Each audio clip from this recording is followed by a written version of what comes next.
Hello, I'm Carol. Hi, I'm Lisa, and welcome to the Grief Gurus, a space for honest conversations about grief, coping, and living with loss. We believe that grief is part of your story, but it's not the whole of your story.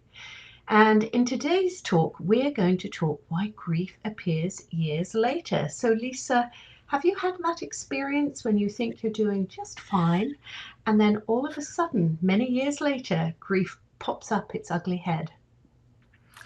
Yes, and I the thought reason that so. I'm smiling is because it happens all the time. I'm sorry Yeah, to say. I yeah. mean, not to discourage anybody, but I think my experience with this description of grief coming back is it's usually and often just because we haven't processed it. And I know in my own life, I thought I was processing the loss of 2 of my children, and I did to some degree, but I know based on history and what has happened to me more recently, I discovered that, in fact, I had gone through some of those motions, but, if I can just share a little bit more about my own experience Please.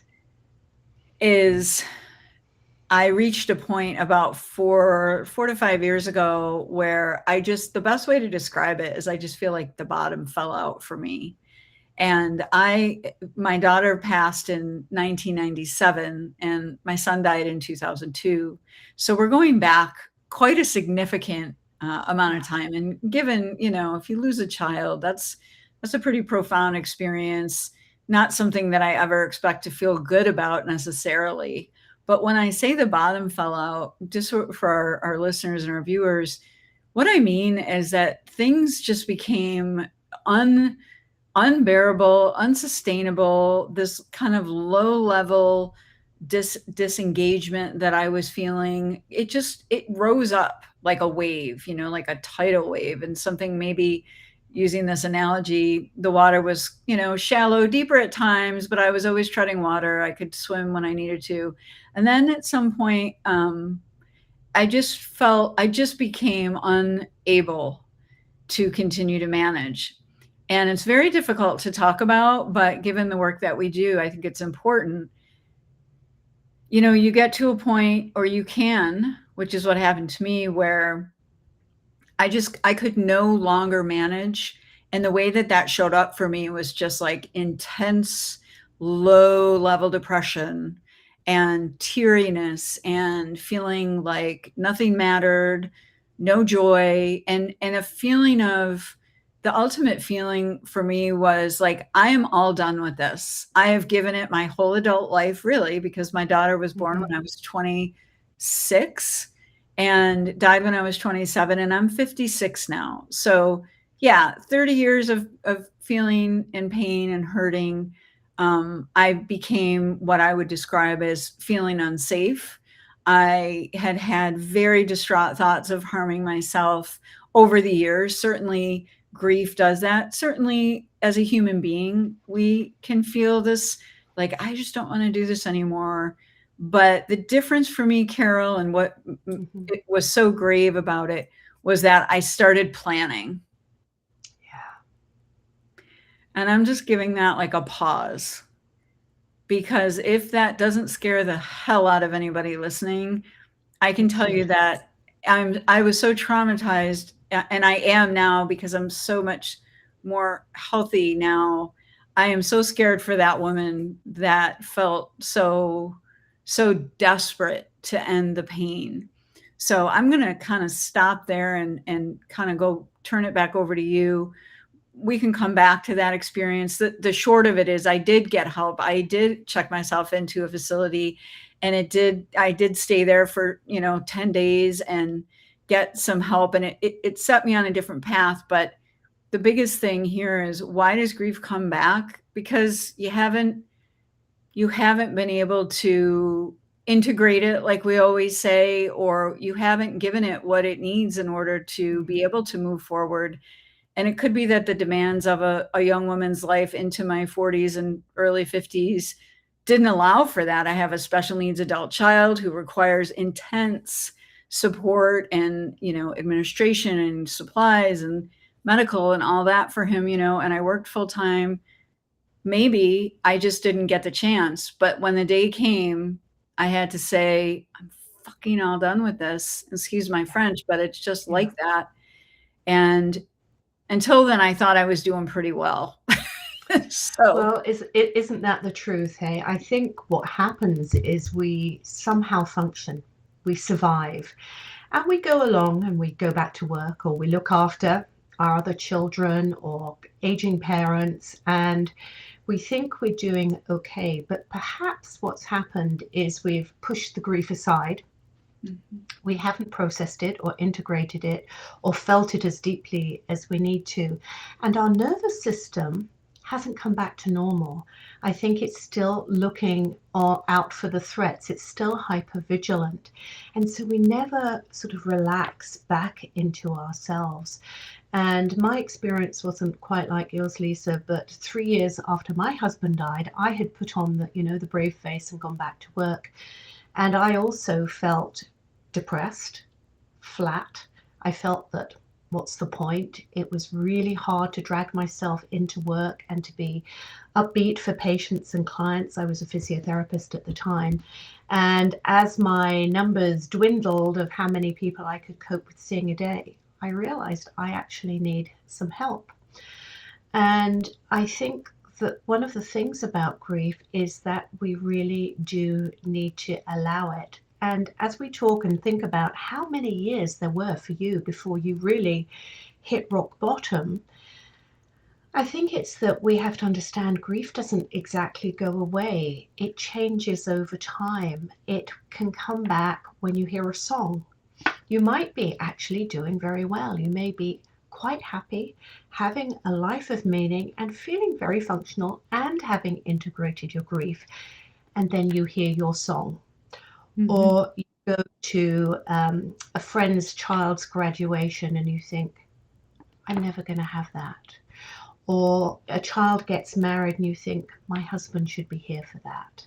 And it's at these moments, these life moments, when grief can come back and hit us. And I don't think it means we're going right back to those early days of grief. It's just a momentary hit of the heart, of a reminder that the absence of the person you loved and the experience that you're not going to go through. But I think one of the things we want to do in the Grief Gurus is to support people so that they don't have to hit rock bottom, right? Because we know that it can happen. And so many of us and so many grievers, and we've experienced this, just say, I'm fine, I'm okay, I can handle it, until they can't.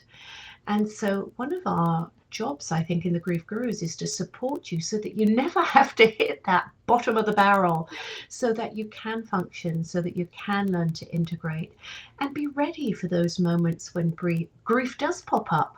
Of course it does. There's no timeline. There is no end point. It's not like we start grief the day somebody dies and in a year or 5 years, it's done. It may be integrated. You may be doing okay. But if you've loved somebody, something is going to remind you of them at some point, and it may be in 10 years, 20 years, it might be 50 years later that something happens, and it just twangs at your heart. So grief can appear, I think, at any time, but it isn't always in the same way that it was at the beginning. Would you agree with that? I do agree with that. And something else is coming to mind, which is I think one of the reasons that we see grief coming back or sort of resurfacing in a powerful way is that we don't, when we lose someone, particularly a child, but a partner too, and for everybody, we don't know what we've lost until we've lived without that person. So in my experience, I've said this before, but I felt like I lost a baby girl. I felt like I lost my infant son. I didn't know I lost a dance partner at a wedding or, a grandchild. Like you're not thinking, you don't know what's missing until you walk your own path of life. And in those steps is when you're looking side to side for, oh, wait a, you have a visceral sense that something, and in this case, someone is missing. The important part is knowing this. When it happens, we can, as you said, and I fully agree, that allowing may be the biggest lever that we can pull in our own healing. Is instead of going, no, no, no, no, no, no, no, no, no, grab a drink, grab an extra bag of chips, Yeah. surf the internet, whatever your thing is to get away from the current moment. There's a lot of choices. Yeah. Instead of reaching for that, just to even get that little bit of a pause to say, wait a minute, this doesn't feel great, but it's okay. And, Yeah. we don't want to forget the love. I hope that when it's been 50 years, I still have that little tiny ache for my children, because it still connects us and it's still a reminder of the love. I'm not trying to get rid of it, but we don't want it to come back and kind of haunt us, where it's taking away from the quality of the life that is still before us. Because ultimately, as an individual, I had to decide for myself if I could ask for help, the kind of help that I was embarrassed that I needed, the kind of help I was sure meant I was a failure, the kind of help that I avoided because I thought, I should be stronger than this.